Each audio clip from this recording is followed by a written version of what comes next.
Buenas noches, hermanos. Bienvenidos una vez más a su programa de colores de Cursillo de Cristiandad de la Arquidiócesis de Miami. Les saluda Carlos Abreu, Francis Avilés y William Tejeda. Y tenemos el honor de tener a nuestro director espiritual, el Padre Santiago Mateo. Sí, después tendré un momento, una reflexión, pero no quiero quitarle el programa a ustedes. Ustedes son los dueños del programa.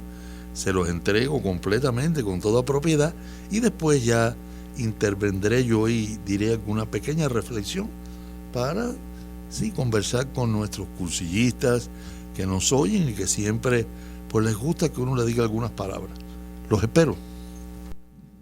Ahora, como en toda actividad de cursillo, invoquemos el Espíritu Santo.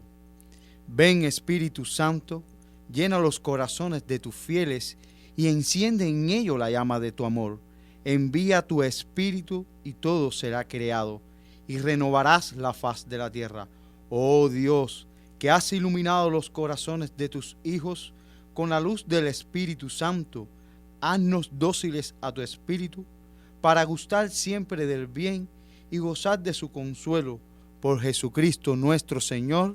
Amén. Amén. Gracias, queridos oyentes, por estar en sintonía con nosotros en Radio Paz en el programa de Colores.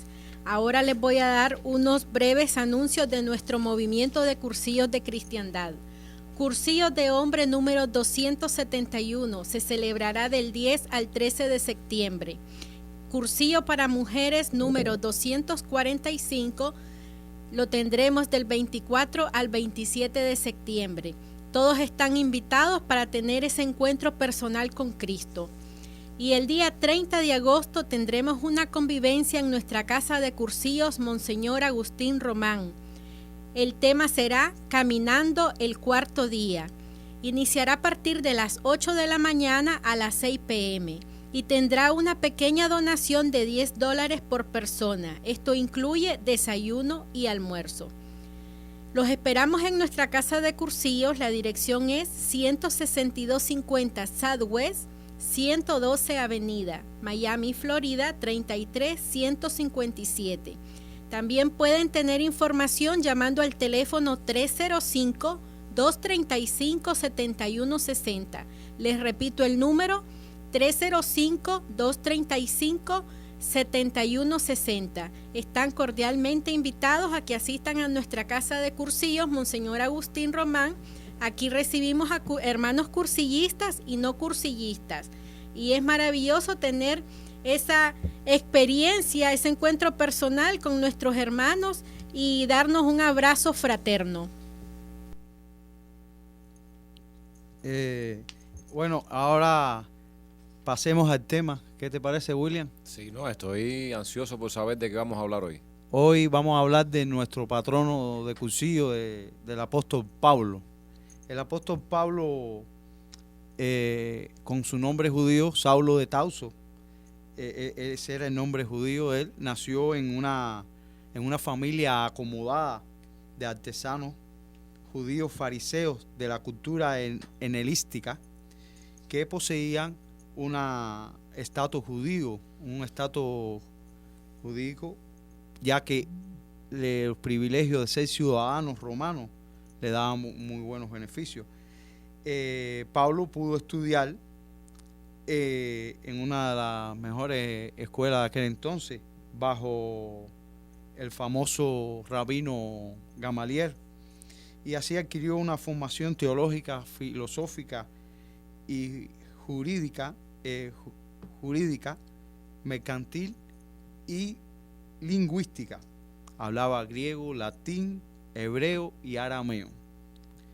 Pero cuando hablamos del apóstol Pablo, no podemos dejar pasar ese acontecimiento que llega hasta nuestros días, porque muchos de nosotros no tuvimos la misma conversión. No podemos dejar de hablar de la conversión de Pablo.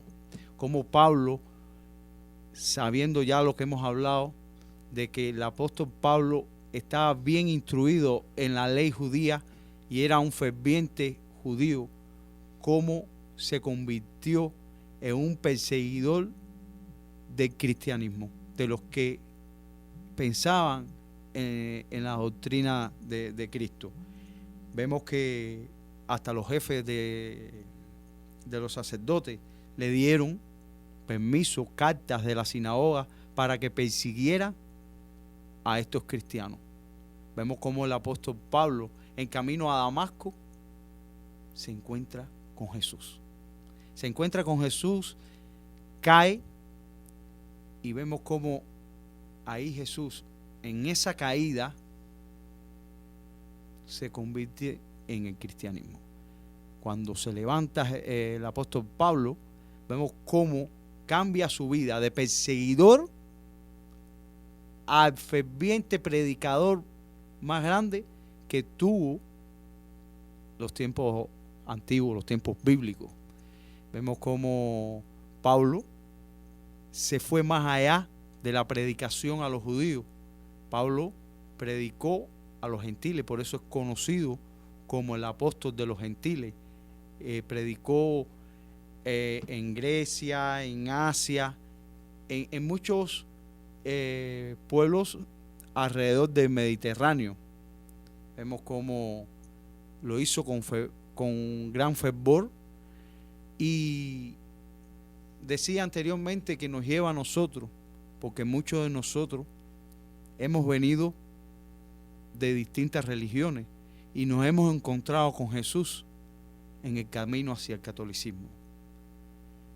Yo, en lo particular, vengo de otra religión y me encuentro con Jesús precisamente en un cursillo de cristiandad.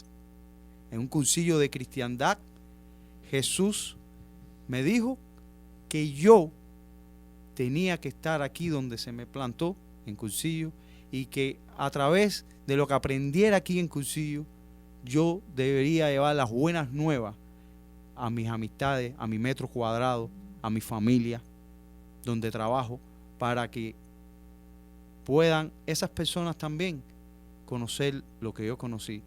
Y seguramente muchos de nosotros hemos pasado por esa experiencia. Sí, Carlos, a mí me impresiona la historia de Pablo en el sentido en que me refleja mucho la sabiduría de Dios. Cómo Dios en su infinita sabiduría entiende que Pablo, con la misma pasión que perseguía a los cristianos, podía hablar de ellos, o podía hablar de Jesús, ¿no? Cómo este hombre que está buscando cartas para seguir, para expandir su persecución, y eso viene dado porque Pablo era un judío increíble, que cumplía la ley, conocedor de la ley, y entonces esta pasión que en definitiva defendía de alguna manera los principios que había recibido de sus padres en la fe, defendía los mandamientos. No es que Pablo estuviera defendiendo cosas que se fueran de Dios, ¿no? Defendía eso, y Dios en su infinita sabiduría elige a Pablo, es quien sale al paso de Pablo para elegirlo y convertir esa pasión de perseguidor a convertirlo en un apasionado predicador del Evangelio. Y esto es maravilloso porque muchas veces, muchos de nosotros llegamos hasta aquí de esa manera. ¿Cuántas veces no defendemos doctrinas equivocadas? ¿Cuántas veces no defendemos incluso el ateísmo? Porque de alguna manera muchos de nosotros han pasado por ahí.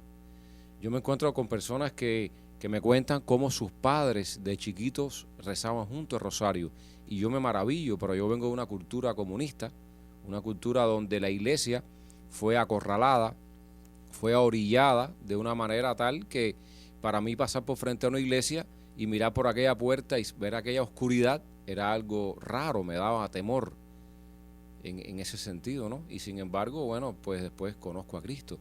Todos de alguna manera hemos predicado algo equivocado hasta el momento en que lo conocemos a Él y decidimos, por supuesto, estar hoy aquí hablando de Jesús, hablando de lo que ha hecho con nosotros en nuestras vidas. Uh-huh. No, en mi caso, mucha gente que me conocen de mi juventud se han sorprendido, ¿no?, del cambio que uno tiene cuando conoce a Jesús.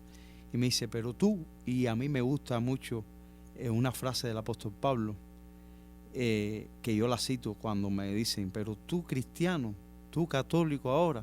Entonces yo le digo, bueno, el apóstol Pablo fue perseguidor de muerte de los cristianos y pudo decir: háganse imitadores de mí como yo soy de Cristo. Es decir que si el apóstol Pablo pudo cambiar porque fue tocado por Jesús, y nosotros también somos tocados por Jesús, nosotros también podemos cambiar. No importa el proceder que hayamos tenido anteriormente o que tenemos en este momento, si nos volvemos a Jesús, si nos dejamos tocar en nuestro caminar hacia Jesús, por Jesús, de seguro podemos sernos imitadores de Jesús y de Pablo. Sin duda, Pablo reúne incluso muchas cualidades que no tenemos nosotros. Tenemos algunas de ellas, la arrogancia. También reunimos virtudes que tenía Pablo, la perseverancia, ¿no? Son actitudes que están en él, que todos nosotros de una manera u otra podemos vernos reflejados.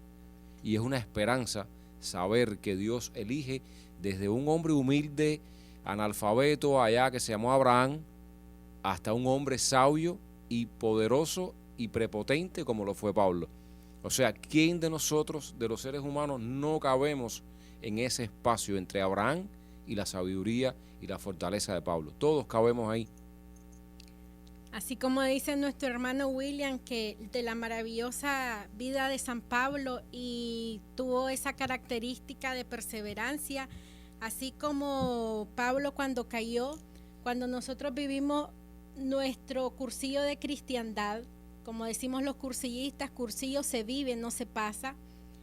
Cuando estamos dentro de esos 3 días de regalo que Dios nos ha concedido y que nosotros valientemente le hemos dicho que sí, Dios así nos tira y nos hace tirar nuestro orgullo, nuestra intolerancia, nuestra soberbia, y es maravilloso ver cómo va actuando el Señor en nuestra vida, va cambiando y transformando de acuerdo a la medida como nosotros nos abrimos y dejamos que Él entre y nosotros le dejemos esa puertecita abierta para que Él obre en cada uno de nosotros. También es maravilloso que San Pablo es nuestro patrono. San Pablo se convierte en patrono del movimiento de cursillos de cristiandad en 1963. Se produjo la primera ultrella nacional en España, donde nace el movimiento de cursillos de cristiandad en Palmas de Mallorca. Monseñor Herbas, el primer director del secretariado, señaló en su alocución que había oído escuchar por labios del nuncio apostólico que si San Pablo regresara se haría cursillista. Pero él dijo que humildemente tomaba esas palabras y decía que San Pablo regresara a andar por los caminos de España para predicar el Evangelio. A los que lo seguirían con más entusiasmo serían los cursillistas. Y el 14 de diciembre de 1963, el Papa VI firmó un decreto pontificio de 27 líneas. Y allí estaba estipulado que San Pablo era el patrono del movimiento de cursillos de cristiandad. Cuando Monseñor Riveria entregó el pergamino a Monseñor Herbas, decía al finalizar el pergamino: San Pablo, patrono de los cursillistas, rogad por nosotros. Y cuando nosotros estamos en oración, siempre también invocamos la intercesión para que seamos iluminados por medio del Espíritu Santo, y tenemos ese gran ejemplo de San Pablo. Así que todos estamos llamados a evangelizar y a no tener miedo, como dice nuestro hermano William, a ser perseverantes, tomándonos de la mano de Jesús y con la luz del Espíritu Santo.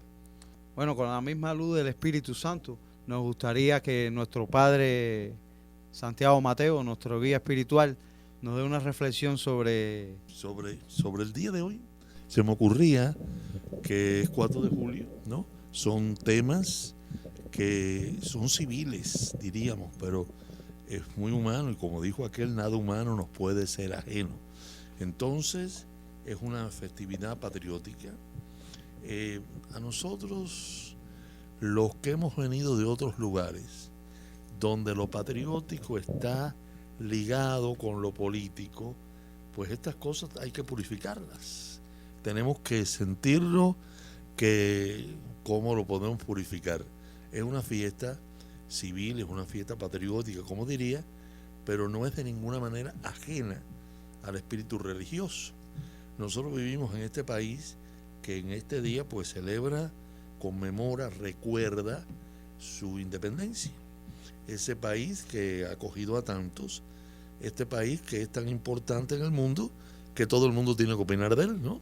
Un país que todo el mundo tiene que opinar de él. Entonces, los cristianos en el 4 de julio, los cristianos en cualquier celebración patriótica de cualquier país. Repito, a nosotros, digo, los cubanos, hablando de los cubanos y de tantos otros que venimos acá, pues tenemos un poco empañada nuestras fechas, tenemos un poco, porque sobre todo los que padecemos, y yo creo que es la palabra, gobiernos totalitarios, toda la América ha padecido gobiernos autoritarios, pero nosotros que hemos padecido gobiernos totalitarios, el gobierno totalitario se apodera de todo. Se apodera de todo, de las primeras cosas que se apodera es del calendario. Se apodera de las celebraciones, se apodera del calendario, disminuye el calendario que se ha vivido y casi siempre crea otro calendario en que, repito, muy unido la celebración patriótica con la política.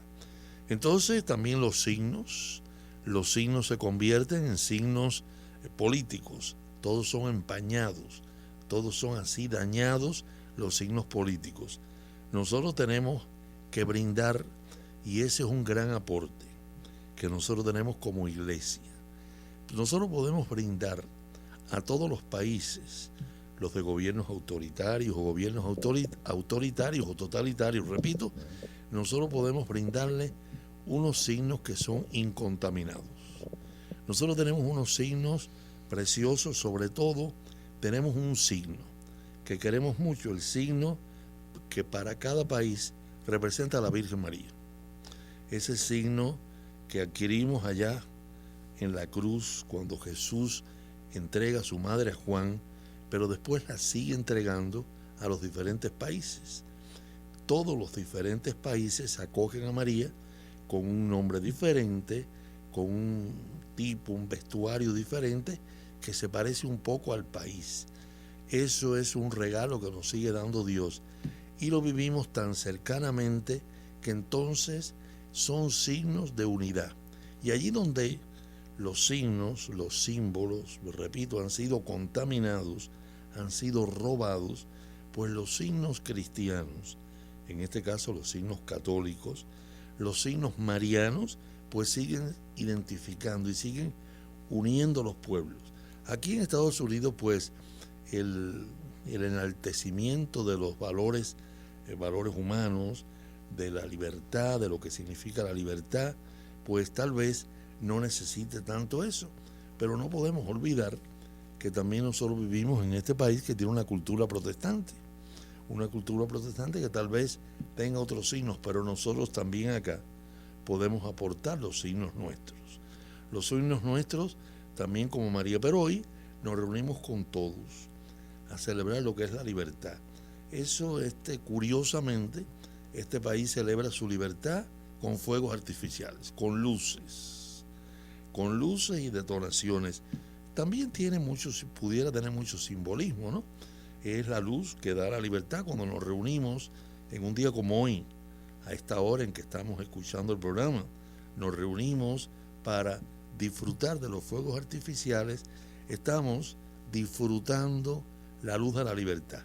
Eso es lo que yo siempre he querido ver, que no sea solamente un show bonito que interesa a todos, sino qué signo tiene, qué símbolo tiene, el símbolo de la libertad, la luz de la libertad que se hace en tantos colores y tan maravillosas formas. Hoy entonces, nosotros como cristianos, como católicos, podemos cogernos de la mano de los demás y celebrar este día, el día en que se enaltece la libertad, la luz de la libertad y la luz de tantas cosas reflejadas en esos fuegos artificiales. Y nosotros tenemos que aportar, nosotros siempre tenemos que aportar signos muy elocuentes. Como decía, tantos países donde nosotros aportamos el signo de la Virgen, y aquí también, porque en nuestra arquidiócesis también tenemos a María como patrona. Tenemos a María como patrona y la tenemos en tantos sitios, la tenemos en la Ermita de la Caridad, en tantas parroquias que tienen el nombre de María. Qué maravilloso que nosotros podemos aportar esto. Sintamos que nosotros los cristianos católicos siempre tenemos algo que dar y siempre tenemos algo que interpretar. Esas luces de los fuegos artificiales las interpretamos así y brindamos a los demás ese signo que nos ayuda, el signo de la Virgen.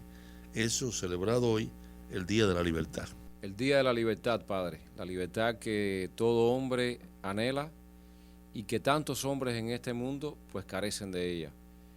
La libertad es eso que en mi caso me causa mucha felicidad y yo creo que a ustedes les pasará lo mismo, amigos oyentes. La felicidad que viene a partir de la liberación, a partir de que uno puede expresarse por sí mismo. Qué lindas palabras y qué lindo saber que Dios ha incluido a María, a nuestra madre, en esta libertad. Que Dios me sorprendió y me llamó mucho la atención eso y me encantó de que María se ha ido manifestando en los diferentes pueblos y la presencia de ella es una presencia de libertad. Es como la gente pues ama a partir de María, ya con un sentimiento de libertad más consciente. Sí, como también mismo dijo el apóstol Pablo, retomando el tema del apóstol Pablo y de la libertad, conocerán la verdad y la verdad los libertará. ¿Y de qué nos puede librar la verdad del Evangelio? Nos puede liberar de las mentiras que nos ofrece este mundo, por decirlo de esta manera, de las mentiras que ofrece la diversión, las cosas que entretienen al ser humano para que no mire su rostro hacia Cristo. Y a esto estamos llamados, a ser libres en sentido espiritual también, porque podemos ser libres simbólicamente, vivir en un país libre, pero vivimos atados a prácticas que van en contra de Dios, como el aborto, como la eutanasia, como el adulterio, como el robo, cosas que nos libra el seguir a Jesús. Diariamente muchos medios de comunicación nos están ofreciendo cosas que no son libertad. O sea, diariamente nos están proponiendo discotecas, que no está mal el que quiere ir a bailar, pero está ligado a la bebida, a los efectos que la bebida causa, y esto es una falsa libertad. Es una libertad momentánea que causada por el alcohol o por las drogas, y después ¿qué queda? Los amigos se van, queda el vacío. ¿Dónde está Dios? Buenos hermanos, llegamos al final de esta primera parte. Los invitamos a que permanezcan sintonizando esta emisora Radio Paz 830 AM. Ha sido un placer estar con ustedes en este rato. Para la próxima mitad vamos a estar compartiendo con ustedes poesías y mucho más.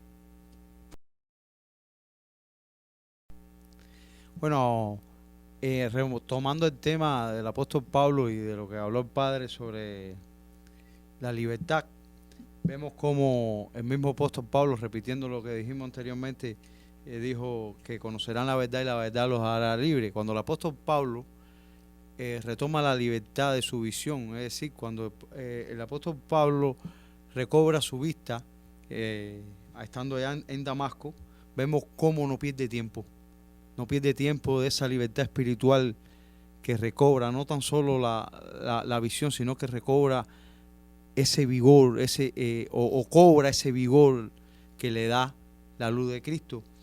Y enseguida vemos como él se retira, no se sabe cuántos tiempos, el apóstol se retira al desierto y va más firme hacia su fe. Es decir, que se sienta a reflexionar sobre su fe, en su silencio, en su soledad, y así estos cimientos a sus creencias, es decir, que le está dando cimiento a su nueva fe. Y vemos cómo esa fe lo lleva a un enfrentamiento como los judíos, que es atacado, y eso nos pasa hoy a los cristianos de hoy. Vemos que en muchos países los cristianos, por defender nuestra fe, somos atacados por defender, pero a pesar de que somos atacados, a pesar de que somos criticados, como el apóstol Pablo, nos permanecemos firmes en nuestra fe. Y este ejemplo de Pablo es el que nos lleva a reflexionar que qué tipo de cristianos somos, qué tipo de líderes que debemos ser para nuestra iglesia. Y me gustaría compartir con ustedes, querido oyente, 8 características que nos enseña el apóstol Pablo sobre el liderazgo en la iglesia. El primero es tener un comportamiento intachable, como lo dice Primera de Tesalonicenses, capítulo 2, versículo de 10 al 12, que nos dice: vosotros sois testigos, y Dios también, de cuán santa y justa e irrepresiblemente nos comportamos con ustedes los creyentes, así como también sabéis de qué modo, como el Padre a sus hijos, exhortábamos y consolábamos a cada uno de vosotros, y os encargábamos que obtuviese como es digno de Dios, que os llamó a su reino y su gloria. Palabra de Dios. Te alabamos, Señor.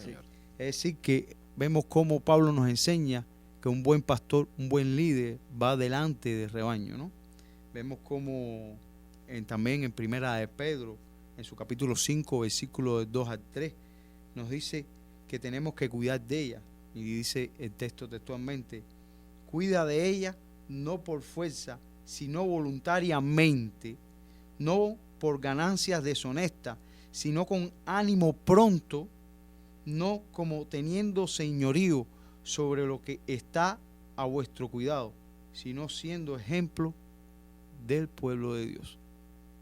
Nosotros tenemos que ser ejemplos para poder ser líder, porque si no, no hay una concordancia, porque podemos engañar a nuestros amigos, podemos engañar a nuestros hermanos, pero a Dios no. La segunda característica es la consagración incondicional. Y dice textualmente Hechos 20:19, sirviendo al Señor con toda humildad y con muchas lágrimas y pruebas que han de venir por las enseñanzas de los judíos. Es decir, que sabemos que el camino de Dios es un camino lleno de lágrimas, de sacrificio, pero vale la pena vivirlo. Vale la pena vivirlo porque estamos ayudando a desarrollar el reino de Dios. Estamos dando un granito de arena que lo puedes dar tú como lo damos nosotros, que nos esforzamos para que el reino de Dios crezca, para poder ser digno de ese gran pueblo. Y aquí mi esposa quiere decirnos algo de... Así como dice Carlitos, que el camino de Dios también tiene momentos de alegría y de fascinación, así como Pablo fue un enamorado por Cristo resucitado. Así nosotros, cuando tenemos ese encuentro, nosotros nos fascinamos y nos llenamos de gozo, de paz, de esperanza, y también nos enamoramos de la verdad. Ese gozo que nadie nos lo puede quitar, lo tenemos que experimentar cada uno de nosotros al tener ese encuentro. Y también guiarse hacia el amor de Cristo y dejar que el amor de Cristo actúe en cada uno de nosotros para brindarlo a los demás hermanos. Como nos enseñan en cursillo, en nuestro metro cuadrado, tenemos que nosotros ser testimonios para poder ayudar a incrementar el reino de Dios aquí en la tierra. Y cuando nosotros nos ponemos en las manos de Dios y morimos al yo, entonces allí es cuando Dios actúa de manera más profunda en cada una de nosotros. Cuando nos sentimos fuertes, pero cuando nosotros decimos: Señor, nos ponemos en tus santísimas manos, y ese yo está quedando atrás, es cuando vemos la gran obra que Dios nos tiene regalado y la misericordia que tiene para cada uno de nosotros. Sí, una tercera característica de un líder es la constancia infatigable. Muchas veces sabemos que nos cansamos porque tenemos nuestros problemas, porque muchas personas piensan que el ser cristiano es ser perfecto, y perfecto es Dios. Pero la que conformamos el pueblo, la iglesia de Dios, somos imperfectos y tenemos nuestras debilidades, tenemos nuestras fatigas, pero con la ayuda del Espíritu Santo, con la ayuda de nuestros hermanos, podemos ser infatigables. Por ejemplo, hay muchas veces que yo mismo llego cansado del trabajo y mi esposa me dice, vamos para Cursillo, pero ¿de qué manera ella mejor me lo dice? Ya esperándome lista, vestida. Te estoy esperando que nos vamos para Cursillo. Entonces, ese es el complemento que nosotros necesitamos. Y cuando no venimos, que nuestros hermanos nos dicen, te extrañamos. Y eso es lo que nos anima a no caer en esa fatiga, nos anima a continuar viniendo y estar aquí. Tú hablabas, Carlos, de estas características que debe tener un líder. Y de repente me asusté, ¿no? En el sentido de que me preguntaba si es que todos estamos llamados a ser líderes. Y sí, todos estamos llamados a ser líderes de Cristo. Quizás no en el aspecto en que en un grupo o una comunidad, pero sí estamos en el orden personal llamados a ser líderes de Cristo. Y para eso tenemos que ser auténticos, tenemos que ser sinceros con nosotros mismos y vivir una fe de verdad con la transparencia que Dios nos pide que vivamos. Es difícil, no nos vamos a librar del pecado porque somos pecadores y es nuestra naturaleza, pero hay que luchar contra él. Y luchamos contra él en la medida en que nos entregamos más, en que oramos más, en que leemos más la palabra de Dios. No hemos sido testigos oculares de aquellos momentos, pero el mismo Jesús dijo, dichosos aquellos que van a creer sin ver. Y líderes, hermanos, ¿quiénes son los líderes? Los líderes no son los que más mandan, sino los que más sirven. Y todos esos dones y talentos que Dios nos ha puesto a cada uno de nosotros, los tenemos que dar incondicionalmente, no con condición, incondicionalmente, porque Dios nos lo ha regalado a cada uno de nosotros. ¿Cuáles son nuestros dones y nuestros talentos? Está en nosotros descubrirlo y darlo a los demás. Todos tenemos dones y talentos y es muy importante ponerlo al servicio del hermano, donde nos necesiten. Como decimos en Cursillo, donde Dios nos ha plantado, ahí tenemos que florecer.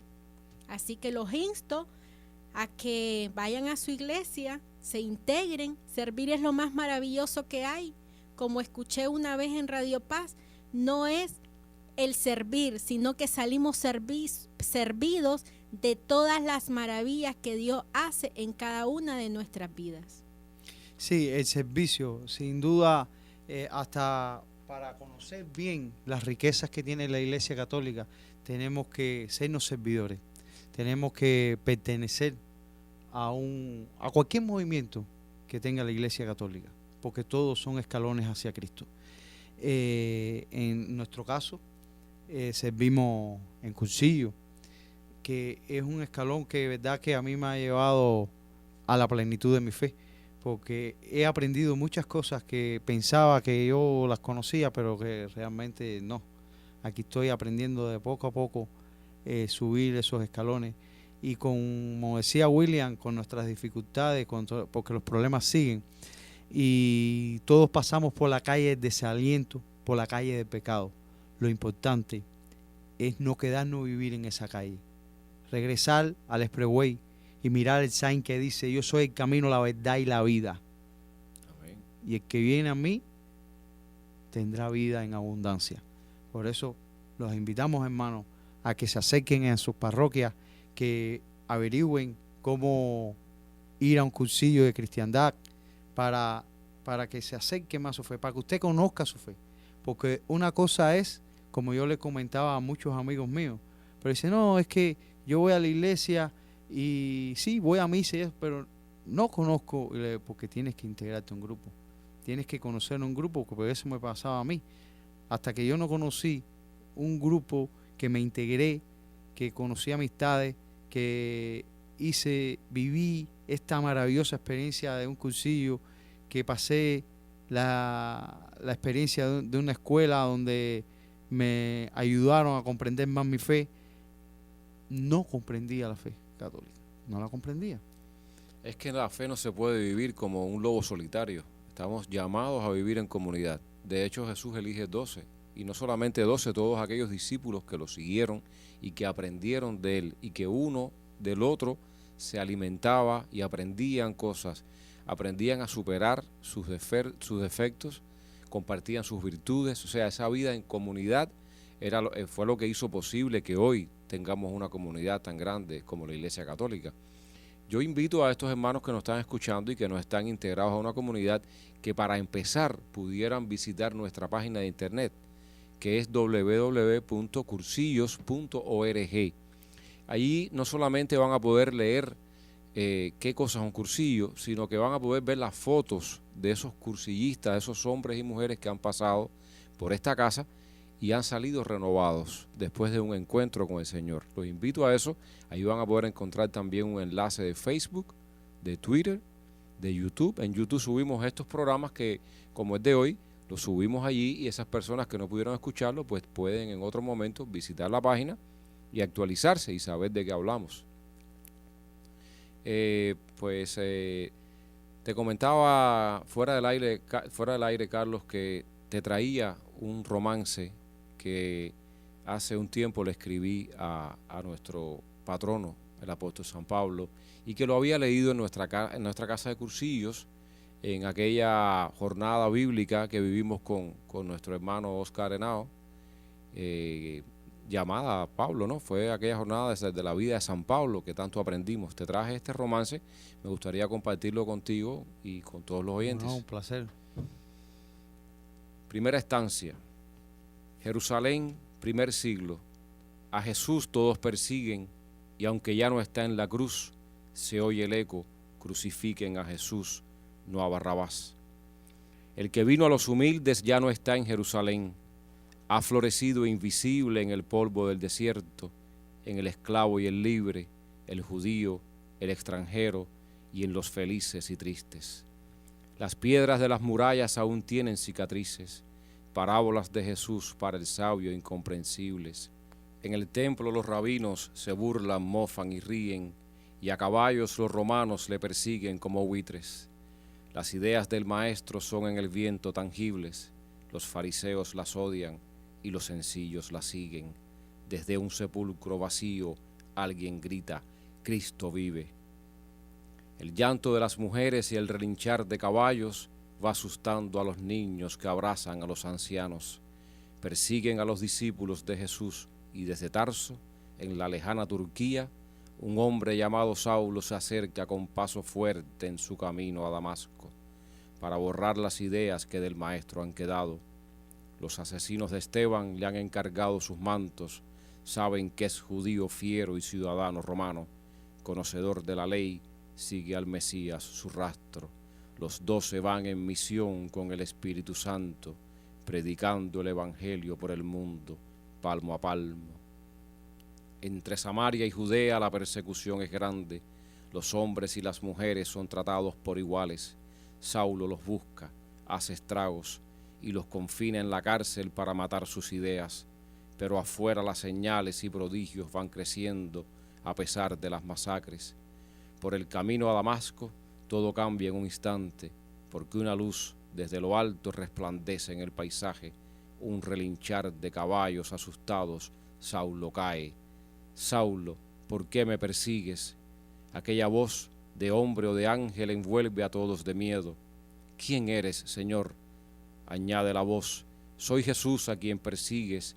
Sigue tu viaje a Damasco y te dirán qué hacer allá. Siempre suaves las palabras de Jesús, del Espíritu y del Padre. 3 días de oscuridad parecidas a un sepulcro, de agonías y de dudas por el extraño discurso. El discípulo Ananías, entre obediente y confuso, le impuso las manos llenas con el espíritu puro. Saulo estaba en oración cuando volvió a ver al mundo. 2 escamas que cayeron de sus ojos como muros le devolvieron la vista. Atrás quedaba el orgullo. El Espíritu de Dios ya se ha derramado en Saulo, y en todas las sinagogas los judíos asombrados admiran más sus palabras. Va proclamando que es salvo aquel que acepta a Jesús, mientras otros en Damasco, ante la duda y el miedo, planean cómo matarlo. Se debate con los griegos y ante los profetas falsos predica más al Mesías, que le han sido perdonados los pecados en el nombre de Jesús, condena al diablo y aquel que se manifiesta en el Espíritu Santo. Asombrados los discípulos con señales y milagros, Pablo se hace uno de ellos uniéndose como hermanos. Por Samaria y Galilea van predicando los santos. Jerusalén queda atrás, vuelve el apóstol a Tarso. Apóstol de los gentiles hace vivo el evangelio, predica por las ciudades en griego y en arameo. Humilde entre los humildes y entre los sabios, su verbo se eleva con valentía, porque él ha visto al Maestro. El Espíritu le inspira a predicarle sin miedo, le arrestan y le apalean por ser de Dios mensajero. La buena nueva se anuncia porque ha llegado el consuelo en Jesús para los pobres que el corazón han abierto abrazándose al mensaje. Pablo viaja y en el viento huele a Cristo. Los judíos se convierten y en el templo todos hablan de Jesús, de su amor y magisterio. La iglesia nace, se funda con el amor del Maestro. Desde Antioquía hasta Chipre, por Éfeso y Macedonia, lleva Pablo la palabra en su misión apostólica. Es el Espíritu Santo quien guía la trayectoria y en cada pueblo bautiza a numerosas personas. Pablo se arriesga, predica, se arrodilla, a Dios implora y el Evangelio se anuncia respaldado por sus obras. Jamás estuvo tan vivo el Redentor de la historia. En Corinto, Siria y Asia a Jesucristo se nombra. Se cumplen las profecías desde el pesebre hasta el Gólgota y del sepulcro hasta el cielo se van tejiendo coronas. La voz de Pablo se escucha en calles y sinagogas y todo el mundo se entera quién es el Rey de la Gloria. En los recintos del templo hay judíos que le acechan. Se habla de Cristo en las calles mientras a Pablo lo arrestan. Conducido al Sanedrín en medio de la revuelta, con el Espíritu Santo mantiene actitud serena. Para evitar que lo maten fue llevado a Cesarea. Después de cumplir prisión, en Roma el César le espera. Al corazón del imperio llega el apóstol y llega el Evangelio de Cristo, trayendo las buenas nuevas para todas las naciones. Se cumplen las profecías, ya se han roto las fronteras y la palabra de Dios está en las tierras del César. También para los gentiles el Señor se manifiesta. En una casa de Roma y con las puertas abiertas, el discípulo de Tarso a los gentiles enseña. El reino de Dios anuncia hasta que el Maestro vuelva. En una casa de Roma, Pablo se abandona, sueña los recuerdos de Corintos, aquellas cartas primeras y el amor de los hermanos que sembraba en las iglesias. El amor que todo puede, que todo espera y entrega, va poblando en su memoria imágenes de otras tierras, recordando a los judíos de qué lujosa manera todos fuimos redimidos por Cristo, no por aquellas vanidades materiales, sino por la sangre puesta como el precio del pecado que ha cumplido la promesa. En una casa de Roma, Pablo se abandona, sueña, pues la sangre del Cordero también corre por sus venas. Wow. Hermoso. Nos dejó sin palabras, ¿verdad que sí? Queridos oyentes, unos breves anuncios de nuestro movimiento de Cursillo de Cristiandad ya para finalizar nuestro programa del día de hoy. Si deseas vivir la maravillosa experiencia en tu vida de Cursillos de Cristiandad, puedes llamar a nuestro hermano Wilfredo Escala, vocal de Precursillo, al teléfono 305-972-5717. Les repito el número, 305-972-5717. Y también tenemos enlace en Broward. Pueden llamar a nuestro hermano Víctor Hidalgo al teléfono 954-249-8788. Les repito el número, 954-249-8788. Recuerden visitar nuestra página web www.cursillos.org. También nos encuentran en Facebook. Es importante estar activos en nuestra página y ver todas las noticias de nuestro movimiento de Cursillos de Cristiandad. Gracias por estar en sintonía con nosotros en el programa de Colores de la Arquidiócesis de Miami. Los esperamos el próximo sábado, Dios mediante. Que Dios les bendiga a ustedes y a cada uno de sus familiares. Que tengan un feliz fin de semana. De colores. De colores. Colores.